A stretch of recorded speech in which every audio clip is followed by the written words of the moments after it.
आप सभी को मेरा नमस्कार। मेरा नाम डॉक्टर विनीता गोयल है। मैं कैंसर स्पेशलिस्ट हूँ फोर्टिस हॉस्पिटल शालीमार बाग में। आजकल जो बहुचर्चित एक विषय है वो है सर्वाइकल कैंसर वैक्सीन। तो हम आज उसके विषय में आपको कुछ जानकारी देना चाहेंगे। पहली बात, आप सोचिए कि एक वैक्सीन है, एक टीका है जो हमारे बच्चों को एक कैंसर से हमारी पीढ़ी को बचा सकता है, तो उसको लेना और उसके बारे में जानकारी रखना बहुत ज़रूरी है। हम सब अपने बच्चों को टाइफाइड, मीज़ल्स, डिप्थीरिया इन सब बीमारियों से बचाने के लिए बचपन में ही टीके लगवा देते हैं। अब उसमें एक टीका हमारी बेटियों के लिए और ऐड हो गया है, वो है सर्वाइकल कैंसर प्रिवेंशन के लिए। सर्वाइकल कैंसर जो है, जो यूट्रस होता है, यूट्रस के नीचे वाले पार्ट को सर्विक्स कहते हैं, उसमें जो कैंसर होता है उसको सर्वाइकल कैंसर कहते हैं। सर्वाइकल कैंसर का प्रमुख कारण है एक वायरस इन्फेक्शन। तो इस इन्फेक्शन से बचने के लिए प्रिवेंशन के लिए टीका आ गया है। पहले ये टीका सिर्फ इंडिया के बाहर की कुछ कंपनीज थी जो बना रही थी। अब ये टीका इंडिया में भी ये वैक्सीन बनने लगी है। तो ये कब देना है टीका? हमें ये टीका अपनी बेटियों को देना है 9 साल की उम्र के बाद। अगर हम 9 साल से 14 साल की उम्र तक अपनी बेटियों को ये वैक्सीन देते हैं तो 2 डोजेस काफ़ी हैं। एक डोज़ जैसे सपोज़ आज दी तो दूसरी डोज़ उसके 6 महीने के बाद। अगर 14 साल से ऊपर हो चुका है आपकी बेटी का उम्र और आप अपनी बेटी को वैक्सीन देते हैं तो ये वैक्सीन की हमें टोटल 3 डोजेज़ देनी है। एक आज देनी है, आज से 1 महीने बाद, और एक 6 महीने के बाद।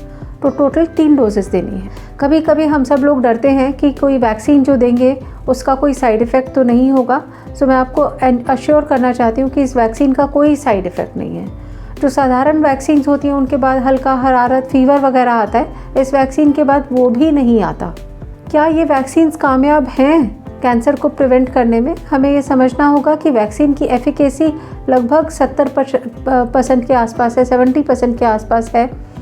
सो वैक्सीन हमें 70% प्रोटेक्शन देती है। सो 70% इज़ नॉट बैड। अगर आप सबको ध्यान हो तो कोविड में जो हम वैक्सीन्स ले रहे थे लाइंस में लग के, वो वैक्सीन्स भी हमें लगभग इतना ही प्रोटेक्शन दे रही थी। सपोज़ घर में कोई बिटिया है जिसकी शादी होने वाली है, तो शादी के पहले ज़रूर अपनी बेटियों को ये वैक्सीन हमें लगवानी है। अगर बिटिया की शादी हो चुकी है तो भी वो उसके बाद भी वैक्सीन ले सकती हैं। ऐसा नहीं है कि वैक्सीन नहीं ले सकती, पर वैक्सीन का जो लाभ है, जो उससे फ़ायदा है, वो थोड़ा कम हो जाता है। क्या अपर एज लिमिट है ये वैक्सीन लेने की? अपर एज लिमिट इस वैक्सीन को लेने की है लगभग 40 से 45 साल। 40 से 45 साल की उम्र के बाद वैक्सीन लेने का अक्सर फ़ायदा बहुत कम होता है, तो हम इसको रेकमेंड नहीं करते।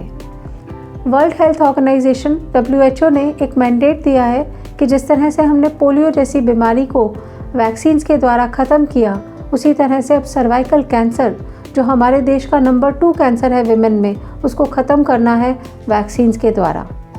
इसी WHO के मैंडेट का हमारी इंडिया की गवर्नमेंट ने भी इसमें पार्टिसिपेशन किया है। इसीलिए सर्वाइकल कैंसर की जो वैक्सीन है वो इंडिया में बनने लगी है।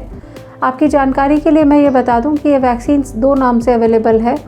जो इंटरनेशनल ब्रांड है उसका नाम है गार्डासिल, और जो इंडियन ब्रांड है उसका नाम है सर्वावैक। सर्वावैक की कॉस्ट गार्डासिल के कंपैरिजन में थोड़ी सी कम है। लार्जली दोनों ही वैक्सीन्स बराबर अपना फ़ायदा दिखाती हैं। कोई भी वैक्सीन्स दीजिए, पर अपनी बेटियों को वैक्सीन दीजिए। Vaccine protects girls.